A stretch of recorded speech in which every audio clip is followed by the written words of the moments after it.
नमस्कार तीस्ता जी। नमस्कार। और ये वाकई हम सबके लिए, ये हम सबका सौभाग्य है कि आज आपसे बात करने का अवसर मिल रहा है। हम लोगों ने आपके बारे में बहुत कुछ सुना और पढ़ा है। आज पहली बार आपसे सीधे सीधे रूबरू हो रहे हैं, तो ये आप सबके लिए बड़ी खुशी की बात है।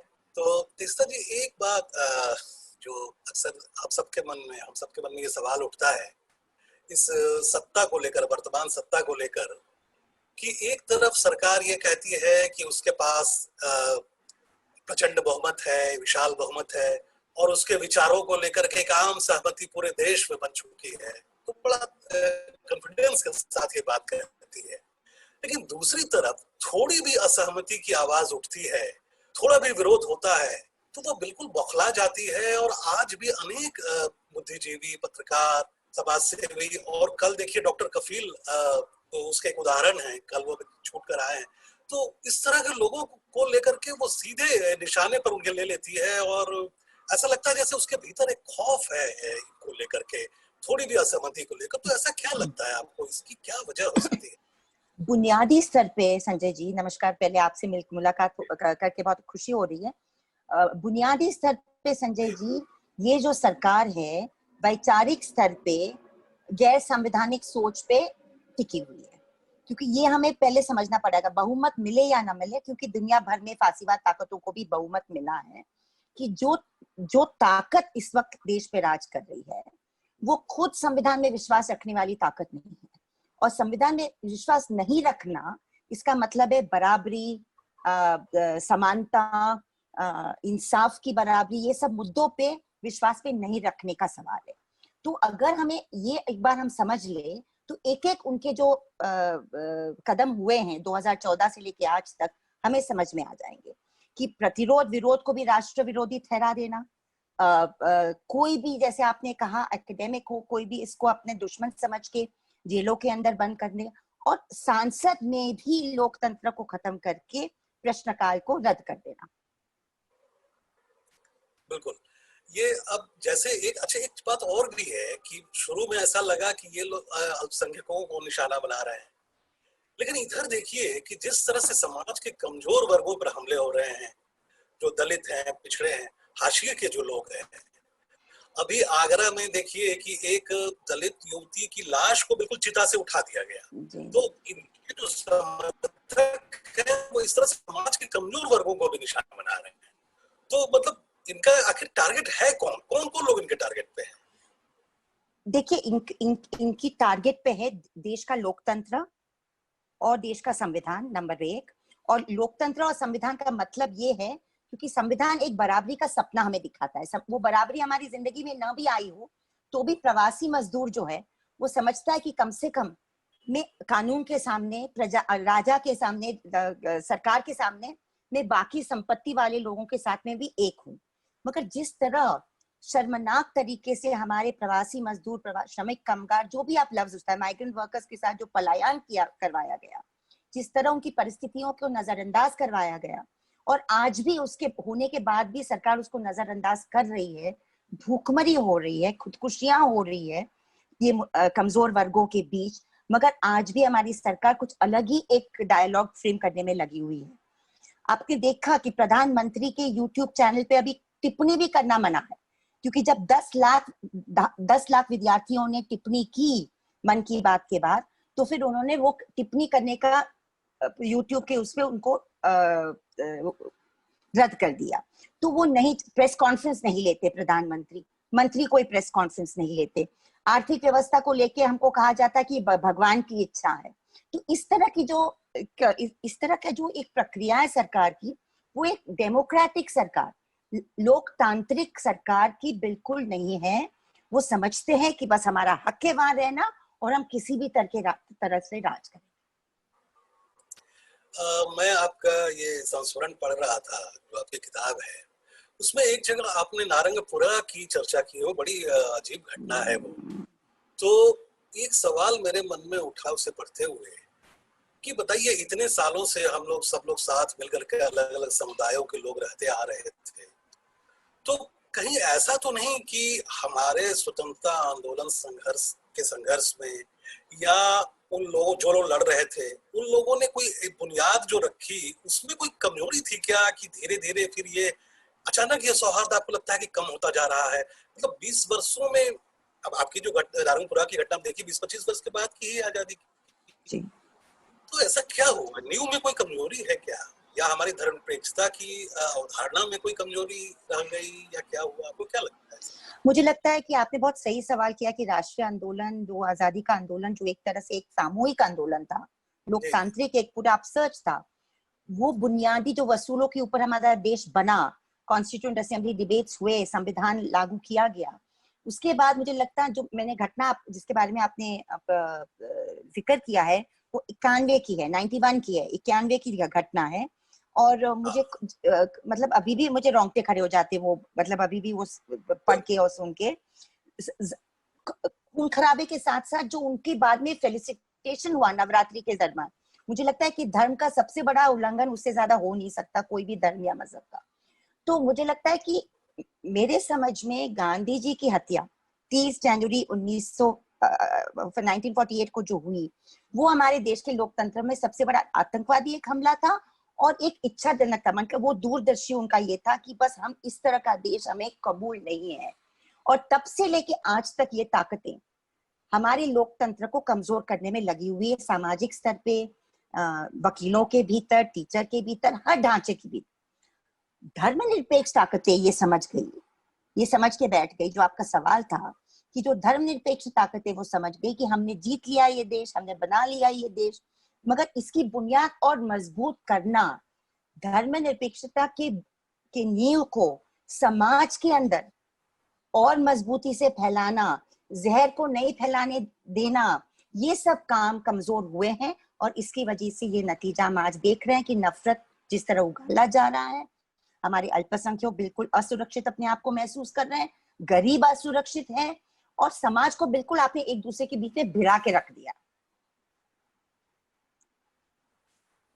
तो ये कमजोरी क्या, जो डेमोक्रेटिक और सेकुलर जो गवर्नमेंट आई, तो उन्होंने भी हमारे जो सिस्टम को, जैसे कि पुलिस है एक बहुत बड़ा, तो शायद वो उनको प्रोफेशनल बनाने में, उनको मॉडर्न बनाने में वो नाकामयाब रही।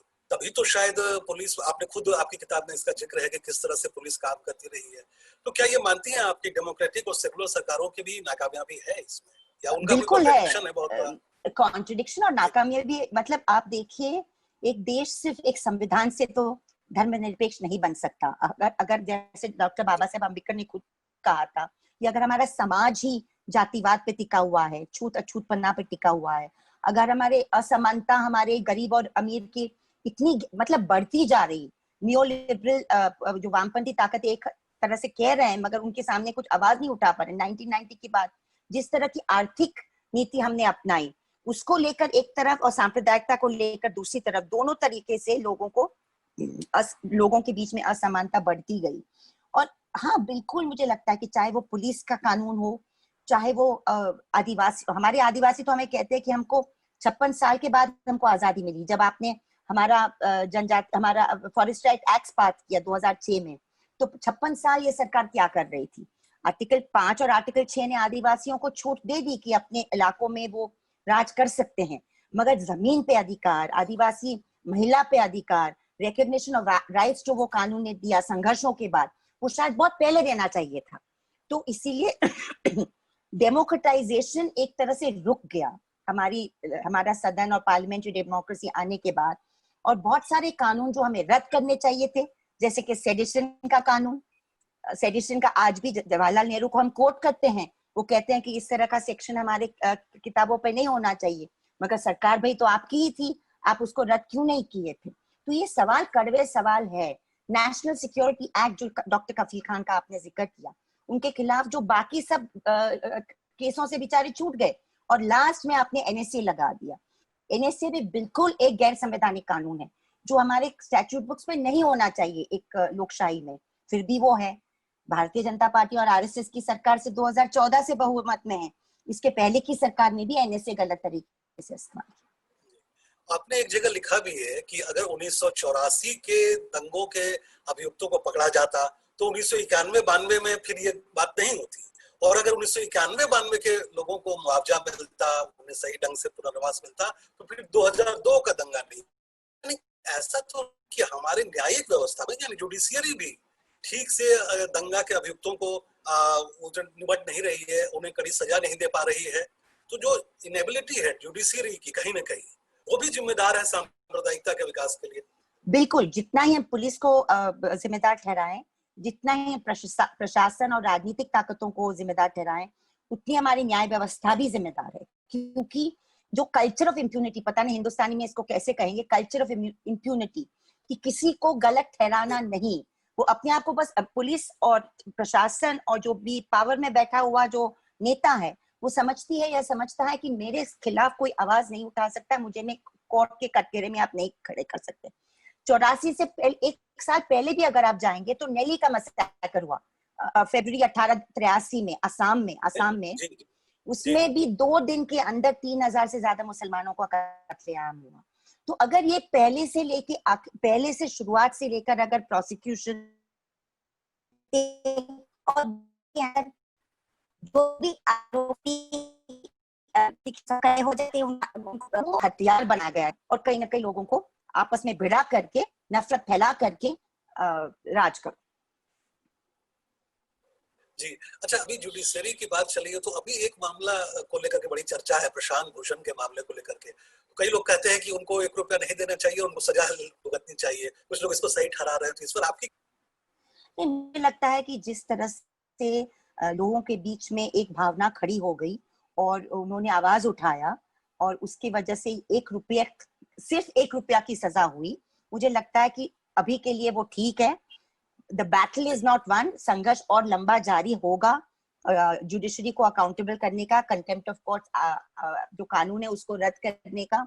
बाकी बहुत सवाल हैं न्याय तंत्र को लेकर, वो सवाल उठाए जाएंगे, मगर अभी के लिए मुझे लगता है अगर नहीं लेते फिर और भी बढ़ता तो ये एपिसोड की जो एक खात्मी थी वो नहीं होती। अभी के लिए मुझे लगता है कि कहीं ना कहीं जुडिशरी को मैं तो बोलती हूँ गुड सेंस प्रिवेल, चाहे चीफ जस्टिस ने कहा हो या जिसने भी कहा हो, good sense in a sense prevail. और चूंकि हम एक कंजर्वेटिव सिस्टम है, हम रेडिकल सिस्टम के बीच में नहीं है, वो कंजर्वेटिव सिस्टम हमारे न्याय तंत्र में भी है, हमारे हमारे टीचर्स में भी है, प्रशासन में भी है। तो हमारी जीत छोटी छोटी होने वाली है, रेवोल्यूशनरी नहीं होने वाली है, मैं मानती हूँ। अच्छा, एक बात, आप तो पत्रकार रही है और आपने कहा भी है कि आपका मोहभंग बहुत पहले ही मास मीडिया से हो गया था। तो आज हम जिस पत्रकारिता की जो स्थिति देख रहे हैं, जिस तरह से बिल्कुल वो सत्ता के आगे घुटने टेकती जा रही है, तो इसके मतलब इसकी जड़ें कहाँ से हैं, कहाँ से आप देख रही हैं इसको, कहाँ से शुरुआत हुई उसकी, और क्या वो प्रोसेस कैसे इतनी तेजी से आगे बढ़ गया? नहीं, इसकी जड़ें बस इससे हैं कि आपकी पत्रकारिता के की ओनरशिप का मामला, मैं मानती हूँ एक ही सवाल देश के सामने है। जो प्रेस काउंसिल ने भी 2-3 बड़े रिपोर्ट निकाले थे जब जस्टिस पीवी सावंत जैसे न्यायाधीश प्रेस काउंसिल के चेयरपर्सन थे 80s और 90s में, उन्होंने कहा था कि जो लोकशाही और जमहूरियत में अगर आपकी पत्रकारिता कॉर्पोरेट कंपनियों के हाथ में अगर हो जाएगी, और पत्रकार खुद अपने कोऑपरेटिव्स नहीं बना पाएंगे, चाहे वो टेलीविजन के हो या अखबारों के हो, तो आप यही परिस्थिति आप पाओगे। मैंने पी साईनाथ जो मतलब ये इसके बारे में जिन्होंने काफी इसके बारे में गहराई से देखा था, उनका लंबा इंटरव्यू किया था 2014 में, और उनकी मतलब 2-3 चीजें थी कि 83% हमारे जो लोकसभा में बैठे, सांसद में बैठे हुए हमारे मेंबर्स ऑफ पार्लियामेंट में 2/3 से ज्यादा लोग करोड़पति ने अरबपति हैं। ठीक है, अरबपति अगर बैठ रहा है हमारे सांसद में, तो वो तो प्रवासी मजदूर का तो सवाल नहीं उठाने वाला ना संजय जी। वो एक छत्तीसगढ़ के छोटे गांव के प्राथमिक शिक्षण या प्राथमिक स्वास्थ्य के बारे में तो सवाल नहीं उठाने वाला ना। वो तो यही देखने वाला कि मेरा खनिज के मेरी व्यवहार चलेगा क्या मेरा मोबाइल कंपनी चलेगी की, क्या मेरी टेलीकॉम कंपनी में उधार मिलेगा कि नहीं बैंकों से, वो भी गलत तरीके से।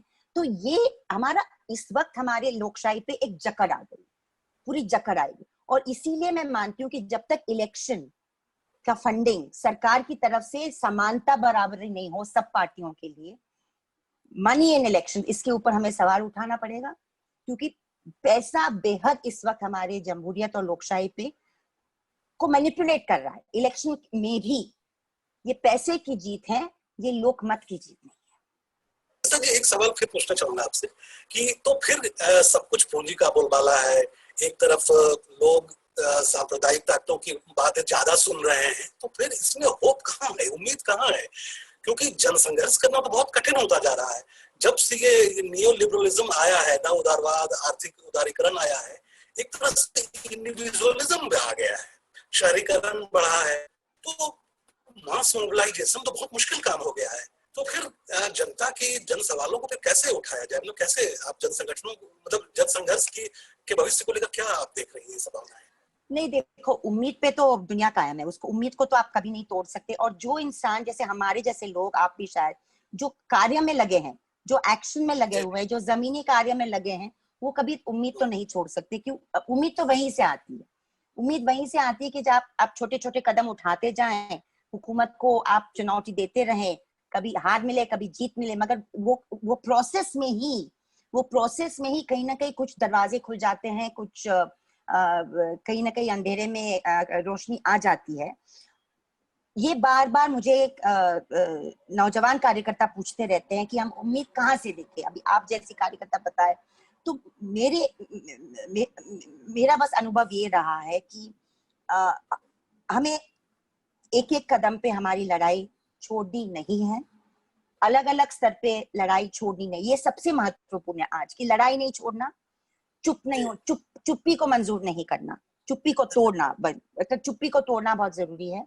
क्योंकि हमें चुप कराने की कोशिश हर जगह से हो रही है। आप सोशल मीडिया को देख लीजिए, किसके खिलाफ ट्रोल होता है, किसके खिलाफ केसेस होते हैं, कौन किसको अंदर किया जाता है। और मुझे लगता है कि लक्ष्य, हमारा जो लक्ष्य है, वो नजरिया वो साफ रहे कि कहीं ना कहीं बिना झिझक से हमें ये सोचना है कि हो सकता है बाकी सब विपक्ष गड़बड़ा हो, ये हो वो हो, मगर ये ताकत जो आज देश पे राज्य कर रही है और कई राज्यों में भी उसकी सरकार है, उसको पलटना हमारा सबसे पहले लोकतांत्रिक जिम्मेदारी। ग्राम पंचायत से लेकर सदन तक, सामाजिक कार्य हो या बाकी कार्य हो, हमें इनको कहीं ना कहीं इनको ये पलटाना, उनको निकालना है। वो कैसे होगा? अभी देखिए 6 महीने के बाद उत्तर प्रदेश में पंचायती चुनाव, पता नहीं वहां पे क्या होगा। हम उत्तर प्रदेश से भी काफी ताल्लुकात रखते हैं, हमारे कार्यकर्ता वहां पे दोस्त हैं, बहुत सारी कठिनाई से वो गुजर रहे हैं, मगर मैं नहीं मानती हूँ कि आप लंबे समय के लिए जनता की आवाज को पूरी तरह कुचल सकते। कितना भी आप पैसे डालोगे। आप मुझे बताइए कि मन की बात पर ये 10 लाख लोगों ने कहां से अपनी टिप्पणी डाली? आपको लगा था कि एक हफ्ते पहले, मुझे नहीं, अगर कोई पूछता तो मैं बोलती नहीं, हो सकता है 2-4 हजार 5-10 हजार लोग कर लेंगे, मगर 10 लाख लोगों ने उनको कहीं ना कहीं अपनी टिप्पणी वहां पे उन्होंने दर्ज कर दी, नोट कर दी कि आपकी मन की बात हमें पटती नहीं है। जब देश के विद्यार्थी नाखुश है, जब प्रवासी कामगार नाखुश है, तो आप छोटे छोटे टॉयज के बारे में बात कर रहे हैं। इस तरह का डाइवर्जन आप कब तक करोगे? तो कहीं ना कहीं मुझे लगता है जनता का आक्रोश उभर के आएगा। हम उम्मीद करते हैं कि ये शांतिपूर्वक हो, अमन पसंद हो और हिंसा ना भड़के, क्योंकि ये सरकार इसी पे तुली हुई है कि लोगों को इतना आप कुचल दो, इतना दमन कर दो कि लोग कहीं ना कहीं कुछ गलत काम ना करते। तो बहुत समय कठिन है, मैंने पूरी तरह आपसे जवाब नहीं दिया है, मगर इससे आगे मेरे पास जवाब नहीं है कि हमें हमारा काम करते रहना है, चुप्पी तोड़नी है, छोटे छोटे कदम लेते जाने हैं और हर दिन कुछ ना कुछ लड़ाई हमारी जारी रखनी है। मेरा सवाल तो बस इतना ही था। एक सवाल हमारे एक व्यूअर ने पूछा है आपसे, मैं चाह रहा हूँ कि आपको बताओ, हालांकि आपने उसका जवाब दिया है, लेकिन फिर भी उनको वो पूछ रहे हैं कि जब धर्मनिरपेक्षता की बात होती है तो सिर्फ बीजेपी की ही बात क्यों होती है, कांग्रेस की बात क्यों नहीं होती है? वो खासकर राजस्थान के संदर्भ में पूछ रहे हैं कि मुस्लिमों के साथ अत्याचार हो रहा है और कांग्रेस कुछ नहीं बोलना चाहती। शायद ये वैसा उनका कहना है। नहीं, बहुत बहुत वाजबी सवाल है और इम्पोर्टेंट सवाल है। और मैं हमारा थोड़ा सा मेरे बता दूं, अगर ये किताब आप पढ़ेंगे तो आपको पता भी चलेगा कि हमने शुरुआत से कहा है कि ये सरकार अचानक तो नहीं आई ना, 2014 वाली सरकार, वो भी एक वजह से आई है और उसमें भी 2-3 वजह जरूर थी। एक तो वजह ये थी कि जैसे आपने खुद कहा कि जैसे हमारे आपके दर्शक ने कहा कि धर्मनिरपेक्षता पे कांग्रेस ने अपनी जगह छोड़ने का काम किया, मजबूती से नहीं वो डट के रही, इसीलिए वो तबके जो उनके ऊपर विश्वास करते थे वो नाखुश होके, गुजरात की बात मैं कर रही हूँ जहां से मैं बहुत करीबी ताल्लुकात रखती हूँ, 2002 के इलेक्शन के बाद मुसलमान तबका इतना नाराज होने लगा कांग्रेस से कि वो बीजेपी को तो वोट नहीं देगा मगर कम से कम उसने वोट देना छोड़ दिया। तो ये एक बी टीम ए टीम की बात चलती थी, और मैं पत्रकार भी हूं तो लोग कहते थे कि आप जब अगर आपको विश्वास नहीं है कि बाबा साहब अम्बेडकर की धर्मनिरपेक्षता ये देश में बुनियाद रखती है, ये कुछ फॉरेन इंपोर्टेड चीज नहीं है, तो आप क्यों इसको मजबूती से आप प्रोफेस नहीं करते हैं? कांग्रेस का प्रॉब्लम क्या है मैं आपको बताती हूँ कि उन्होंने एक तरफ से धर्मनिरपेक्षता को नकारने का काम किया, जैसे हमारे साथी ने अभी कहा, मतलब वो कट्टरपंथ पार्टी नहीं है कांग्रेस, मगर उन्होंने धर्मनिरपेक्षता की बुनियाद को जितना मजबूत बना सके उतना नहीं बनाया, और जहां पे हमले हुए जिस हद तक उनको रक्षा करनी चाहिए थी अल्पसंख्यकों की उतनी नहीं हुई। साथ साथ उन्होंने दूसरी चीज भी कही हुई, ये थोड़ा कंट्रोवर्शियल बात है मगर मैं कहूंगी कि माइनॉरिटी कम्युनलिज्म को भी उन्होंने हवा दी, और इसकी वजह से जो मिडिल रोडर हिंदू, मैं मानती हूँ जो मिडिल रोडर हिंदू वो ज्यादा कट्टरपन नहीं है, थोड़ा सा जातिवादी है, थोड़ा सा ये, मगर उनको लगा कि ये किस तरह की धर्मनिरपेक्षता है कि एक तरह की कट्टरपंथी चलती है। तो ये दोनों चीज कांग्रेस की बहुत बड़ी गलती हुई है, सिर्फ कांग्रेस की नहीं, समाजवादी पार्टी की भी हुई है, ममता बनर्जी भी ये काम कर रही है अभी बंगाल में। मगर इस पे हमें हमारे विपक्षी के साथ जब भी डायलॉग होगा हमको स्पष्ट होना पड़ेगा कि हमें संवैधानिक वसूल मजबूत करने हैं, जो भी मार्जिनलाइज कम्युनिटी है, कमजोर है, उनके हित में बोलना जरूरी है। अगर कोई लिंचिंग होता है, कोई घटिया कोई घटना होती है, तो आप कफील खान के बारे में आप कह रहे हैं तो बहुत अच्छी बात है, क्योंकि कफील खान के बारे में बोलना चाहिए, मगर डॉक्टर कफील खान के साथ साथ बाकी भी 22 लोग लखनऊ के अंदर रिक्शा वाले वगैरह कठोर कानून को लेकर जेल के अंदर है, बेल के लिए ढूंढ रहे, उनके लिए भी विपक्ष को बोलना चाहिए।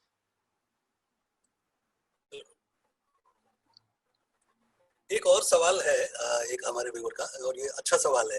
वो ये कह रहे हैं कि इंडिविजुअल एफर्ट्स तो बहुत हो रहे हैं, आप कर रही हैं, बहुत लोग कर रहे हैं, लेकिन ऑर्गेनाइज कैसे हो, कैसे एकजुट हो इस तरह के सारे लोग? वो कौन सा फार्मूला होगा, कौन सा सूत्र होगा जिस पर वो एकजुट हो?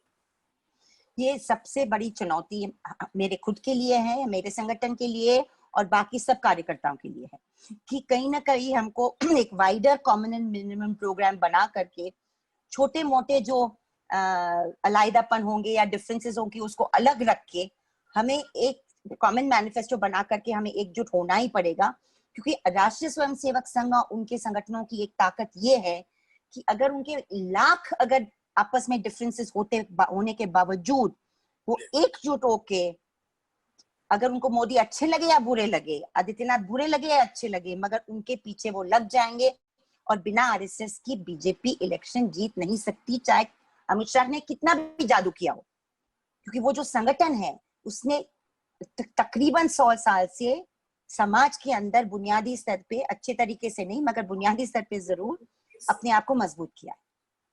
कि कई दिनों से मेरे दिमाग में एक ख्याल आया है कि अगर इलेक्शन के समय जो लोग सामाजिक संगठन से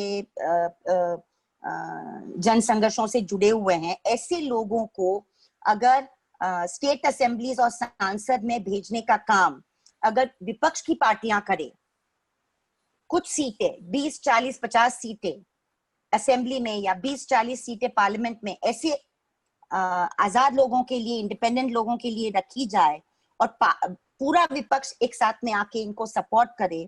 जैसे एक ही मेरे पास ऐसा उदाहरण है जिग्नेश मेवानी का, गुजरात में, जिस वक्त मतलब पूरे वो सीट उनके लिए छोड़ी गई थी और वो जीत के आए और वो आजाद तरीके से अपना काम कर रहे हैं, ऐसा नहीं कि वो कांग्रेसी है या नॉन कांग्रेसी है। तो मुझे लगता है कि शायद कुछ रिवाइवल हमारे पार्लियामेंट्री डेमोक्रेसी में आ सकता है अगर इस तरह की आवाजें हम हमारे स्टेट असेंबलीज और सांसद में सुन सकें।